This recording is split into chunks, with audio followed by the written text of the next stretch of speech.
పరమశివుని యొక్క లీలామూర్తులలో 13వ మూర్తి హరిహరమూర్తి. అంటే ఆయన యొక్క శరీరంలో సగభాగాన్ని శ్రీ మహావిష్ణువు స్వీకరించారు. అలా పరమశివుణ్ణి ప్రసన్నుణ్ణి చేసుకుని ఆయన శరీరంలో సగభాగాన్ని శ్రీ మహావిష్ణువు స్వీకరించినటువంటి మూర్తిని హరిహరమూర్తి అంటారు. నువ్వు ఎటువంటి భక్తితో ఎటువంటి ఉపాసన చేసి శంకరుని యొక్క శరీరంలో అర్ధభాగాన్ని పొందావో ఆ ఉపాయాన్ని నాకు చెప్పవలసినది అని పార్వతీదేవి నారాయణుణ్ణి ప్రార్థన చేస్తే శ్రీమన్నారాయణుడు పార్వతీదేవికి ఉపదేశం చేసినటువంటి స్తోత్రమే శివాష్టోత్తర శతనామ స్తోత్రం. ఈ శివాష్టోత్తర శతనామ స్తోత్రాన్ని ఆధారం చేసుకుని పార్వతీదేవి శంకరుడి యొక్క శరీరంలో అర్ధభాగాన్ని పొందింది. అది 14వ స్వరూపం. దాన్ని అర్ధనారీశ్వర స్వరూపము అని పిలుస్తారు. మనకి కూడా కావలసింది మనుష్య జన్మ యొక్క పరమ ప్రయోజనం భగవంతుడితో ఐక్యమే కనుక శివాష్టోత్తర శతనామ స్తోత్రాన్ని ప్రదోష వేళలో చదవడం మనకి ఇహమునందు సమస్తమైన కోర్కెలని తీరుస్తుంది, పారలౌకిక సుఖమును భగవంతుని యొక్క అనుగ్రహాన్ని మన యందు ప్రసరింపచేస్తుంది. నిన్నటి రోజున శివనామం గురించి మీతో కొంత నేను ప్రస్తావన చేసి ఉన్నాను. శివో మహేశ్వర అని పిలుస్తారు. ఈ మహేశ్వర అనబడేటటువంటి నామం చిత్రమైనటువంటి నామం. మనకి మంత్రపుష్పం చెప్పినప్పుడు ఒక మాట చెప్తుంటాం, ఈశాన సర్వ విద్యానాం ఈశ్వర సర్వభూతానాం బ్రహ్మాధిపతిర్బ్రహ్మణోధిపతిర్బ్రహ్మ శివో మే అస్తు సదాశివోం అని. సర్వమంగళములకు కారణమైనటువంటి వాడు, సర్వ జగన్నియామకుడు, సృష్టి స్థితి లయలు చేసేటటువంటి వాడు, తానొక్కడే అయి ఉండి కానీ సృష్టి చేసినప్పుడు ఒకడిగా, స్థితికారకుడిగా ఉన్నప్పుడు ఒకడిగా, లయకారకుడిగా ఉన్నప్పుడు ఒకడిగా, మూడుగా కనపడుతూ ఆయన యొక్క అనుగ్రహము చేత జ్ఞానము కలిగినప్పుడు అవి మూడు కావు ఒక్కటే అన్న జ్ఞానము ఎవరి నుంచి ప్రసరిస్తుందో ఆయన మహేశ్వరుడు. ఆయనే మూడుగా కనపడేటటువంటి ఒక్కటి.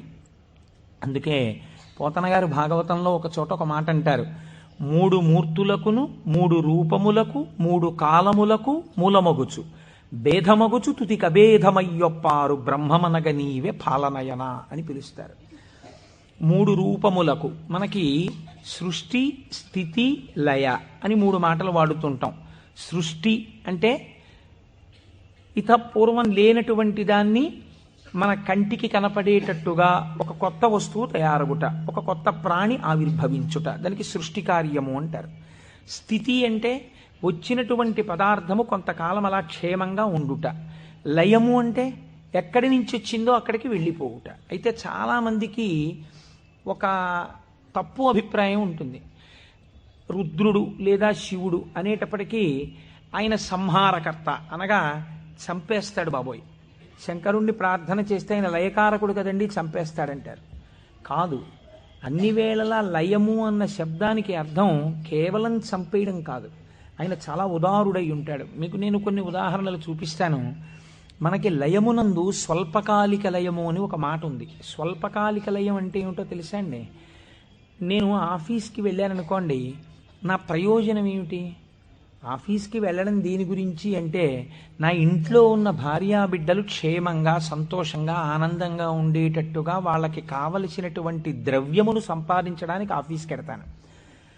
ఆఫీస్ ఎంత బాగున్నా నేను ఆఫీస్లో ఉండిపోను. ఆఫీస్కి వెళ్ళడం ఎందుకంటే ఇంటికి వచ్చేయడానికి తప్ప. ఆఫీస్కి వెళ్ళి ఆఫీస్లో ఉండిపోవడానికి ఆఫీస్కి ఎవరు వెళ్ళరు, ఇంటికి వచ్చేస్తారు. ఇంటికి వచ్చేస్తే అమ్మయ్యా ప్రాణం హాయిగా ఉందంటారు. మీరు చూడండి, తీర్థయాత్రలకు వెళ్ళిన వాళ్ళు ఓ మాట అంటుంటారు, ఓ 10 రోజులో 15 రోజులో యాత్రకు వెళ్ళినప్పుడు బాగుంటుంది. యాత్రకు వెళ్ళి రాగానే మొదట వచ్చే మాట ఏమిటంటే, భార్య భోజనం పెట్టగానే ఇంట్లో చారు అన్నం అయినా ఎంత సుఖంగా ఉందోనే అంటాడు. తన ఇల్లు అనేటప్పటికీ ఒక తృప్తి. అలాగే మీ యొక్క స్వస్వరూపమునందు మీరు నిలబడినప్పుడు సుఖదుఖములనేటటువంటివి లేకుండా పరమ ప్రశాంతమైన స్థితిలో మీరు ఉంటారు. మీ స్థితి అసలు ఏమిటి? ఆనందకరమైనటువంటి స్థితి. మరి దుఃఖం ఎందుకు వస్తుంది? మనస్సు యొక్క సంకల్ప వికల్పముల వలన దుఃఖం వస్తుంది. ఆ మనస్సు సుషుప్తిలో ఆత్మలోకి చేరిపోయింది అనుకోండి, ఏమీ తెలియని స్థితిలో, అది అజ్ఞానం అంటే మనం తెలుసుకోలేం. కానీ మీరు బాగా గాఢ నిద్ర పట్టినప్పుడు ఎలా ఉంది అన్నారనుకోండి, ఎవ్వడూ కూడా ఎంత దుఃఖంగా ఉందోనండి, అంత గాఢ నిద్ర పట్టింది, ఎంత ఏడుపు వచ్చిందో ఆ గాఢ నిద్రలో అన్నవాడు మీకు ప్రపంచంలో ఉండడు. బా ఎంత హాయిగా నిద్ర పట్టిందో అంటాడు. ఏమిటా హాయి? మనస్సు లేకపోవడమే హాయి. మనస్సు ఆత్మలోకి వెళ్ళిపోయింది. అలా వెళ్ళిపోయి ఆత్మగా ఉండిపోతే ఎంత సంతోషమో, ఎంత హాయో, ఎంత ఆనందమో. ఈ బాహ్యమును గురించినటువంటి ఎరుక అంతా ఆగిపోతుంది. ఆగిపోయినప్పుడు గొప్ప ఆనందాన్ని పొందుతాడు. ఇలా ఆనందాన్ని పొందినటువంటి స్వరూపము ఏది ఉన్నదో ఆ ఆనందమే శంకరుడు, ఆ ఆనందమే పరమశివుడు. ఆయన ఈ నిద్ర పోయినప్పుడు దీనిని స్వల్పకాలిక లయము అని పిలుస్తారు. నిద్ర పట్టలేదనుకోండి, అంతకన్నా భయంకరమైన స్థితి ప్రపంచంలో ఇంకోటి ఉండదు, అంతకన్నా దుఃఖం కూడా ఇంకోటి ఉండదు. ఒక్కరోజు రాత్రి 1 గంట వరకు నిద్ర పట్టలేదనుకోండి, పిచ్చెక్కినట్టుంటుంది, ఏం చెయ్యాలో అర్థం కాక. ఏదో అలవాటు ఉన్నవాడైతే పుస్తకం తీసుకాసేపు చదువుకుంటే వేరు మాట అనుకోండి. నిద్ర ఎవరు ఇస్తున్నారు? నిద్రని భగవంతుడు మీరు అర్థించకుండా, మీరు ఏ ప్రయత్నమూ చెయ్యకుండా తిరిగి తిరిగి తిరిగి తిరిగి విషయ సుఖాలలో మీరు మగ్నమై ఇంద్రియములన్నీ అలిసిపోయి మనస్సు అలిసిపోతే ఈ శరీరాన్ని తీసుకెళ్ళి ఓ మంచం మీదో, పరుపు మీదో, నేల మీదో, చాప మీదో, బొంత మీదో పడుకోబెట్టేస్తే ఆయన చక్కగా ఇంద్రియాల్లో ఉన్న శక్తిని అంతటినీ తీసి మనస్సులో పెట్టేస్తాడు. కళ్ళల్లో ఉన్న శక్తి వెనక్కి తీసి మనస్సులో పెడతాడు. కళ్ళు తెరిచి ఉంటాయి కానీ చూడడు. ఒక్కొక్కడు కళ్ళు తెరిచి నిద్రపోతాడు, లేకపోతే సగం తెరిచి నిద్రపోతాడు, కానీ ఏం చూడలేడు. ఎందుకంటే శక్తి వెనక్కి వెళ్ళిపోయింది. చెవు దగ్గరికి వెళ్ళి మాట్లాడినా వినపడదు. ఎందుచేత? ఆ చెవికి వినపడే శక్తి మనస్సులోకి వెళ్ళిపోయింది. ఇంద్రియాలలో ఉన్న శక్తి మనస్సులోకి, మనస్సు ఆత్మలోకి వెళ్ళిపోతుంది. ఈ గాఢమైనటువంటి సుషుప్తి అనబడేటటువంటి నిద్రలో ఈశ్వరుడు మనకు ఒక గొప్ప ప్రయోజనాన్ని చేకూరుస్తాడు. దీన్నే స్వల్పకాలిక లయము అంటారు. మనం ఛార్జింగ్ లైట్ని కరెంటుతో ఛార్జ్ చేసినట్టు ఈ మనస్సు ఇంద్రియముల యొక్క శక్తి తీసుకుని ఆత్మలోకి వెళ్ళి కూర్చుంటుంది. కూర్చున్నప్పుడు ఈ ఆత్మ మళ్ళీ మనస్సుకి ఇంద్రియములకు కావలసినటువంటి బలాన్ని ఇస్తుంది. తెల్లవారి నిద్ర లేవగానే మనస్సు మేల్కొంటుంది. మేల్కొనడం అంటే ఆత్మ నుంచి విడివడుతుంది. అసలు యథార్థమునకు సృష్టి, స్థితి, లయ అన్నవి ఎక్కడ దర్శనం చేయాలో తెలుసా అండి? మీరు ఇక్కడే దర్శనం చెయ్యాలి. అది మహేశ్వర స్వరూప దర్శనం అవుతుంది. మీకు ఎలా దర్శనం చెయ్యాలి? మీకు నిద్ర లేవగానే మొట్టమొదటి ఆలోచన అయితే వచ్చిందో దానికి మీరు సాక్షిగా ఉన్నారనుకోండి. తెలివి రాగానే నాకు మొదట ఏం ఆలోచన వచ్చింది అంటే ఆలోచన మనస్సు యొక్క స్వరూపం. అది ఏం ఆలోచించిందని మీరు ఆలోచనని పసిగట్టి వేరుగా ఉండడం మీరు ఆత్మగా ఉండడం. ఆత్మగా ఉండి మీరు మొదటి ఆలోచనని చూశారనుకోండి, దాని ఆలోచనల్ని చూడడం మీకు అలవాటు అవుతుంది. ఇది సృష్టి, చతుర్ముఖ బ్రహ్మ దర్శనం. కాబట్టి బ్రహ్మగారికి పూజ లేదు. ఎందుకనంటే ఆ సంకల్ప దర్శనము చేత మాత్రమే మీరు బ్రహ్మదర్శనం చేసేస్తారు. సృష్టి ప్రారంభమైంది అంటే మీ మనస్సు బయటికి వచ్చింది. ఇప్పుడు మీకేం కావాలి? స్థితి కావాలి. స్థితి అంటే నిర్వహణ శక్తి కావాలి. కొన్ని సంకల్పములను మనస్సు చేస్తుంది, వీటిని విడగొట్టగలిగిన ప్రజ్ఞ కావాలి. అది వ్యగ్రతతో ఇవాళ ఈ పని చెయ్యి అంటుంది, నేను చేయను. నీకేం, నీ సొమ్మేం పోయింది నువ్వు చెప్తావు, కానీ మూట కట్టుకొని అనుభవించవలసిన వాడిని నేను చేయను అని మనస్సుకు ఎదురు తిరిగి చెప్పి, ఈ మాట చెప్పావు చాలా బాగుంది, ఇది చేస్తాను అని మనసు చెప్పినవి కొన్ని అంగీకరించగలగాలి. ఇలా చెయ్యడానికి మీకు సమర్థత కావాలి. ఇది నిర్వహణ సమర్థత. అడ్మినిస్ట్రేటివ్ ఎబిలిటీస్ అంటారు చూసారా? ఒక కుర్చీలో కూర్చుంటే ఆయన ఆఫీసర్ గారు, ఆ కుర్చీకి ఒక శక్తి ఉంటుంది. ఆ శక్తిని పొంది ఉన్నవాడు స్థితికారకుడు. స్త్రీగా చెప్తే నారాయణి అమ్మవారు, పురుషుడిగా చెప్తే శ్రీ మహావిష్ణువు. ఆయన స్థితికారుడు. కాబట్టి మీరు ప్రాతకాలమునందు తప్పకుండా విష్ణునామం చెప్పాలి. మీరు పూజామందిరంలోకి వెళ్ళి కూర్చోగానే విష్ణునామంతో ప్రార్థన ప్రారంభం కావాలి. అందుకే ఓం కేశవాయ స్వాహ, ఓం నారాయణాయ స్వాహ, ఓం మాధవాయ స్వాహ, గోవింద విష్ణు మధుసూదన త్రివిక్రమ వామన శ్రీధర హృషికేశ పద్మనాభ దామోదర సంకర్షణ అని ఒకవేళ మనకి సరిగ్గా చెప్పడం చేత కాదేమోనని ఋషులు నిర్ణయించేశారు. అసలు పూజ ప్రారంభమే ఆచమనంతో, ఆచమనం విష్ణునామాలతో. ఆ విష్ణువు యొక్క శక్తి మీ యందు ప్రసరిస్తే మీకు సాయంకాలం వరకు ఆ ప్రజ్ఞ అలా వెడుతుంది. ఎందుకంటే జాగృతిలో ఉన్నప్పుడే మీరు ఇంద్రియాల్ని మనస్సుని ఈశ్వర స్వాధీనం చెయ్యాలి.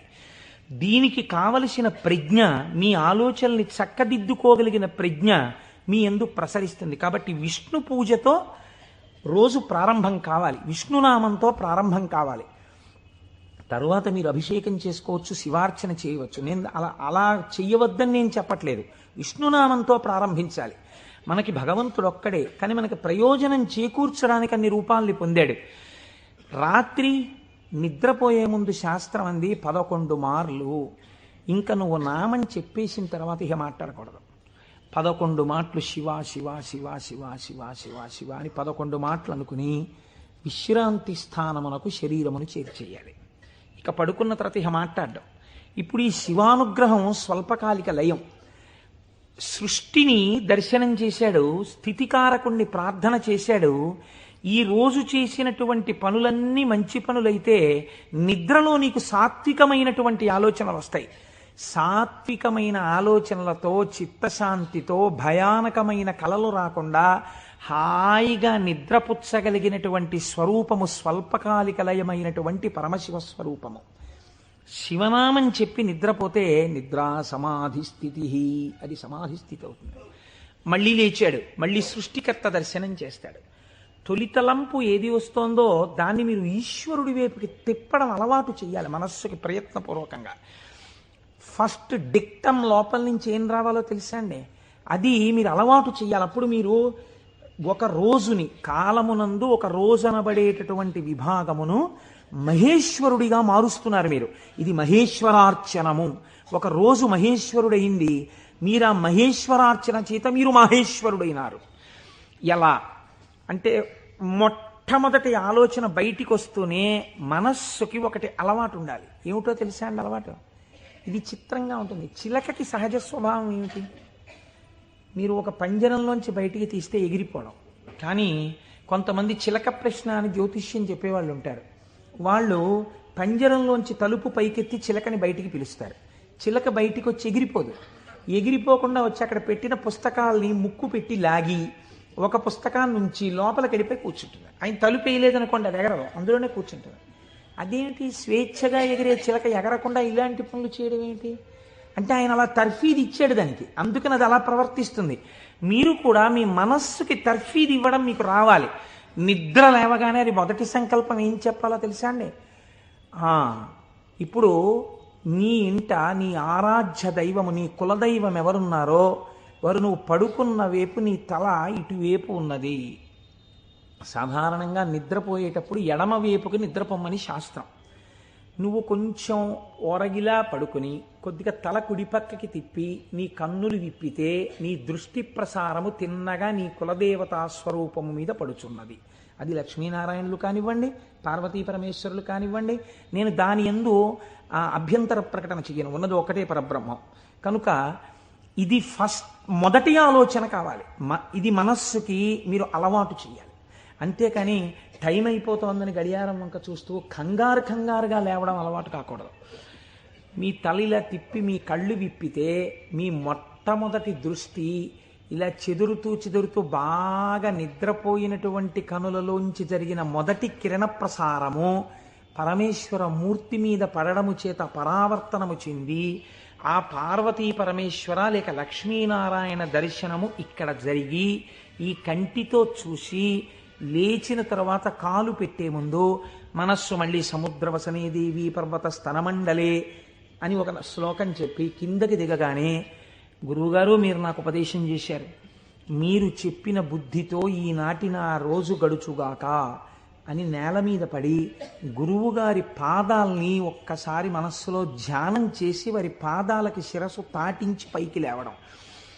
ఇది మీకు అలవాటైందనుకోండి, మీకు తెలియకుండా మీరు మొదటి ఆలోచన రావడానికి సాక్షి.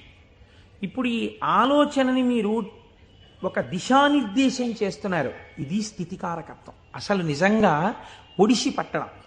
ఇలా తిప్పడాన్ని యథార్థమునకు ఒక రోజును మహేశ్వరుడిగా మార్చుట కాకుండా ఎక్కడో మహేశ్వరుడు ఉన్నాడు, ఆయన సృష్టికర్త స్థితికర్త ప్రళయకర్త. మీరెప్పటికీ సృష్టికర్త స్థితికర్త ప్రళయకర్త దర్శనం చేస్తారు? లలితా సహస్రనామంలో, లలితా అష్టోత్తరంలో అమ్మవారికి ఒక నామం ఉంది, భావనామాత్ర సంతుష్టాయై నమః. మీ భావన ఎలా ఉందో దాని చేత ఆవిడ సంతుష్టురాలవుతుంది, ఆవిడ ఆనందిస్తుంది. ఇక్కడ మీరు భావన చేస్తుంటే ఈ శక్తి అంతా ఆవిడే, ఇక్కడ ఉన్న శక్తి, ఇక్కడ ఉన్నటువంటి ప్రకృతి వికారమైన శరీరం ఆవిడే. ఇది ఆయన్ని కోరుతోంది. దీన్ని దానితో కలపాలని ఆవిడ తెర పైకెత్తుతుంది. ఇది మాయా అన్న అవనిక ఒక రోజున పైకెత్తేస్తుంది ఆవిడ. అప్పుడు మీరు దాంతో కలుస్తారు. ఇది జీవితంలో అనుసంధాన ప్రక్రియగా వెళ్ళవలసినటువంటి మహేశ్వర స్వరూపం. అంతేకాని మహేశ్వర స్వరూపం అనగా ఏదో దేవతలందరి చేత పూజింపబడువాడు, నేను దాన్ని దోషం అంటలేదు, నేను తప్పంటలేదు. కానీ మీరు అలా అనుసంధానం చేసుకుంటే అది భక్తికి బాగా పనికొస్తుంది. అందులో నేను ఎంతమాత్రము దోషమెంచను.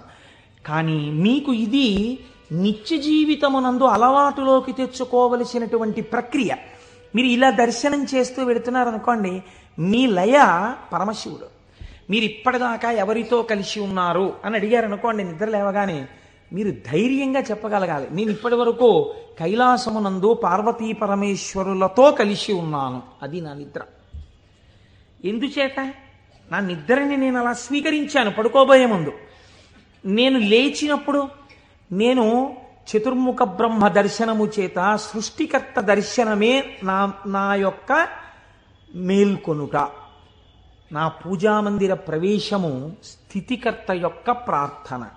నా నిన్నటి రోజు సృష్టికర్త, స్థితికర్త, ప్రళయకర్తల యొక్క సమాహారము, మహేశ్వర స్వరూపముగా నా చేత ఉపాసన చేయబడిన కాలము. కనుక నేనెవరినయ్యాను? మహేశ్వరోపాసన చేత నేను ఒక మహేశ్వరుడనైనాను. ఇది మీ జీవితమునందు రావలసిన ప్రక్రియ.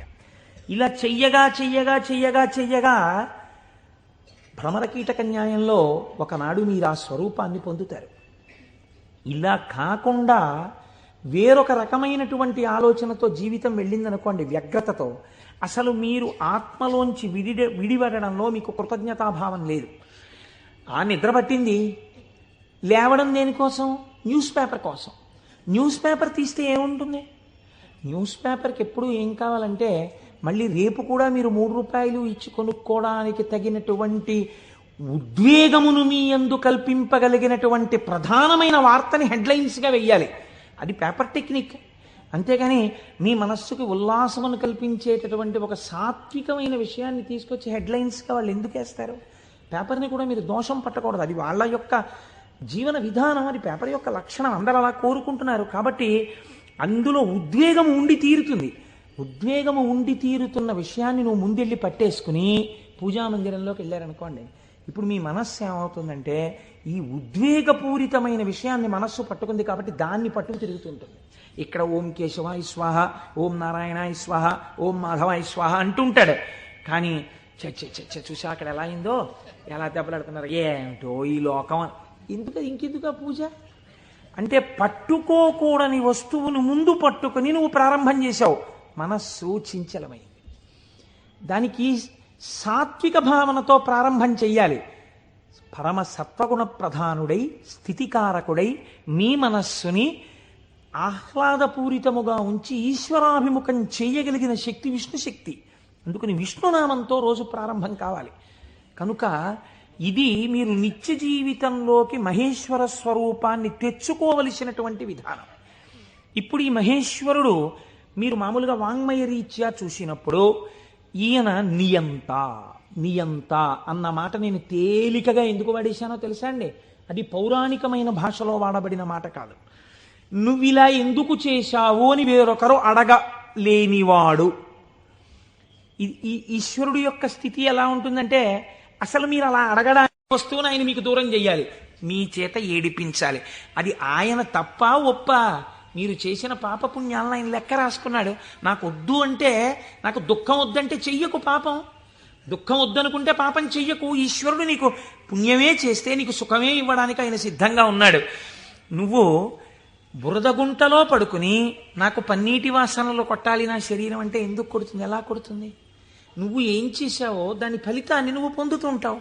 కాబట్టి ఈశ్వరుడు నీ కంటికి కనపడి ఫలితాన్ని ఇవ్వడు, వెనక నుండి ఫలితాన్ని ఇస్తాడు.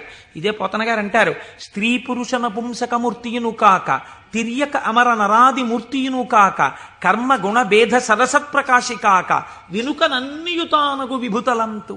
ఆ వెనకనున్న పరమాత్మ ఉన్నాడే, నేను ఆయనకి నమస్కరిస్తున్నాను అన్నారు. ఇప్పుడు చూడండి, ఆ మహేశ్వర శబ్దం గురించి అన్నారు, త్వం ఈశ్వరాణం పరమం మహేశ్వరం తం దేవతానాం పరమంచ దైవతం. దేవతలందరూ కూడా ఎవరిని ప్రార్థన చేసి నమస్కరిస్తారో, సర్వ జగత్తుని ఎవడు నియమించి పోషించి రక్షించుతున్నాడో, ఎవడు దీనిని నిలబెడుతున్నాడో, ఎవడు తనలోకి తీసేసుకుంటున్నాడో వాడే మహేశ్వరుడు, వాడు సర్వజగన్నియామకుడు, వాడు పరబ్రహ్మమై ఉన్నాడు. ఇటువంటి పరబ్రహ్మము నీకెక్కడ దర్శనమవుతుంది అని అడిగారు.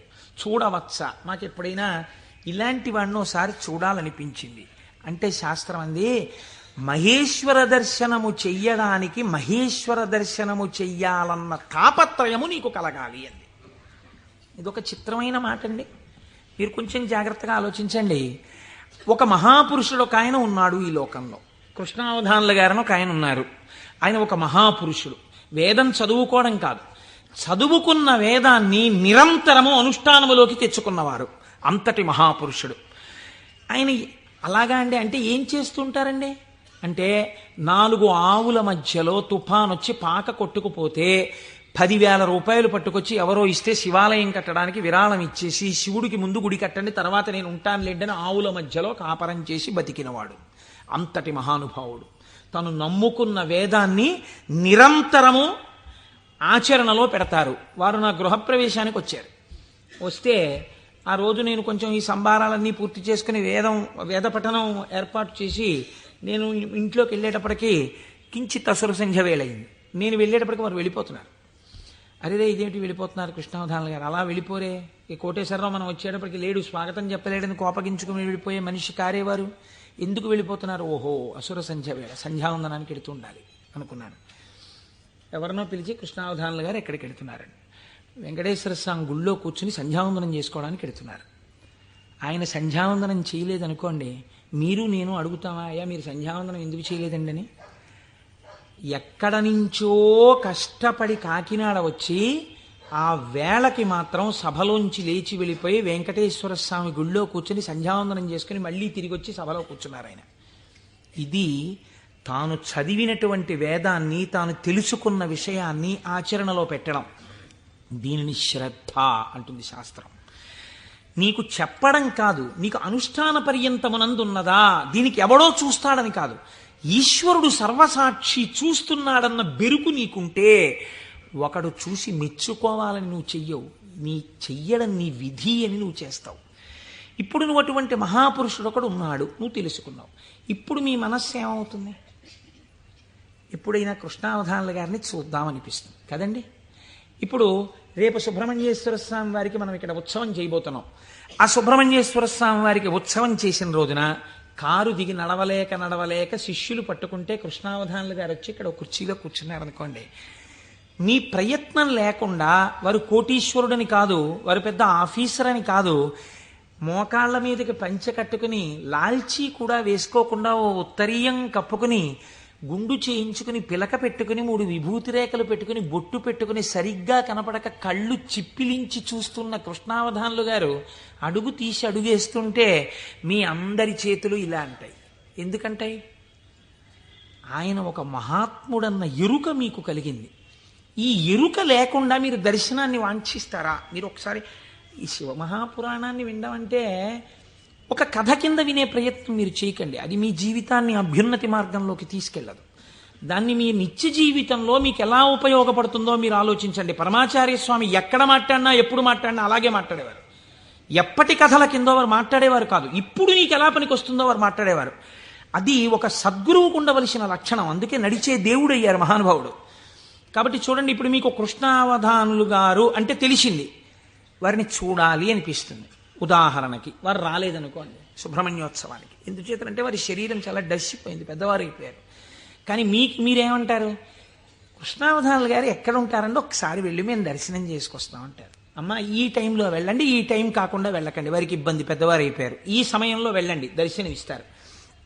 మీరేం చేస్తారు? ఇంత డబ్బు పాడు చేస్తున్నాం, పోతే పోయింది, కారు ఎక్కి 500 పెట్టుకుని వెళ్ళొద్దాం అని ఒక ఆదివారం నాడు పొద్దున అలా కృష్ణావధానుల గారి దగ్గరికి వెళ్ళొచ్చిన వాళ్ళు ఎంతమందో నాకు తెలుసు. కారు వేసుకుని వెళ్ళి అరడజన అరటిపళ్ళు ఏవో ఇచ్చి ఒక్కసారి ఆయన్ని చూడగానే, ఇప్పుడు మీకు ఆయన గురించి ఆయన ఏం చెప్పుకోరుగా, కానీ మీరు ఆయన్ని చూస్తుంటే, ఆయన కూర్చుంటే, మీరు ఎక్కడి నుంచి వచ్చారమ్మా అని అడుగుతుంటే, ఆయన ఏదో 4 శ్లోకాలు చెప్తుంటే, ఆ గొంతు తడబడిపోతుంటే, పెద్దవారైపోయి వారు మాట్లాడుతుంటే మీ మనసు ఆర్ద్రమైపోతుంది. మీకు తెలియకుండా మీ కన్నుల వెంట నీళ్లు కారుతాయి. అబ్బా, ఏం మహాపురుషుడు, ఏం మహాపురుషుడని పటికి బెల్లం తినేసిన నోరు తీపిగా ఉన్నట్టు మళ్ళీ కారెక్కి వచ్చేస్తారు ఇంటికి. ఎందుకు వెళ్ళారు ఆ ఊరు 500 కారు చేయించుకుని? మీకు తెలిసింది కాబట్టి కృష్ణావధానుల గారంటే, కాబట్టి కదా మీరు దర్శనం చేశారు. మహేశ్వరుడు అంటే సృష్టికర్త, స్థితికర్త, ప్రళయకర్త అని నేను ఒక మాట చెప్పాను అనుకోండి, అది మీకు ఏం ఉపయోగపడుతుందని నేను ప్రశ్న వేస్తున్నాను. మీరు ఆలోచించండి.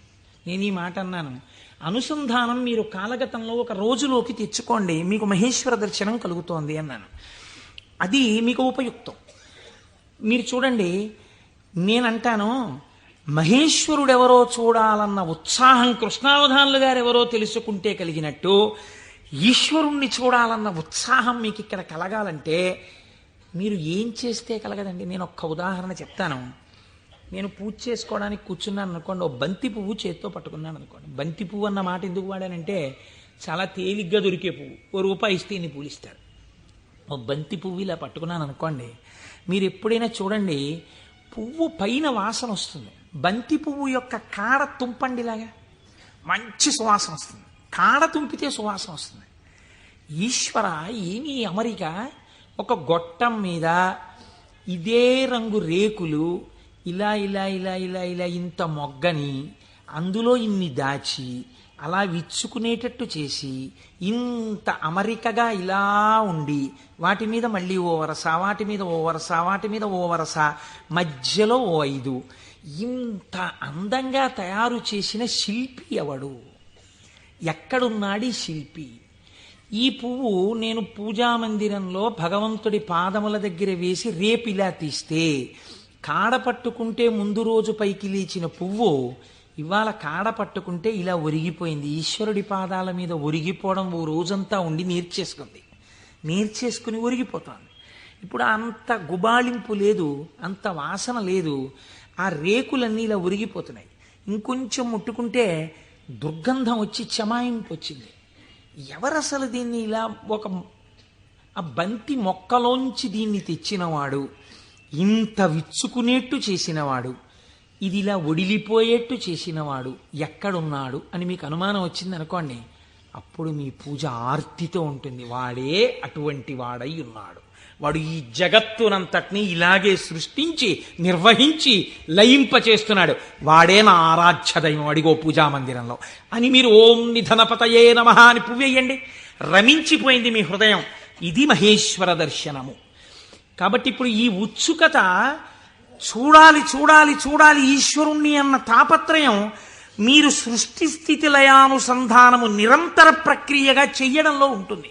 ఈ చెయ్యడంగా ఉంటే ఈశ్వరుడు ఎవడు? ఇప్పుడు మీరు తెలుసుకున్నారనుకోండి మహేశ్వరుడు ఏం చేస్తుంటాడో, ఇది తెలుసుకోవడం వల్ల మీకు ఆనందం కలుగుతుంది. ఇప్పుడు ఆయన సర్వజ్ఞత, తృప్తి, అనాదిబోధ, స్వతంత్రత, నిత్యమలుప్త శక్తి, అనంత శక్తిశ్చ విభోర్విధిజ్ఞా షడాహురంగాని మహేశ్వరస్య అంది శాస్త్రం. ఆయన సర్వజ్ఞత. నేను ఇక్కడ కూర్చుని ఉన్నాను అనుకోండి, నేను ఈ సభలో జరుగుతున్న విషయాన్ని పసిగట్టగలను. అసలు అది కూడా ఒక్కొక్కసారి జరగదు.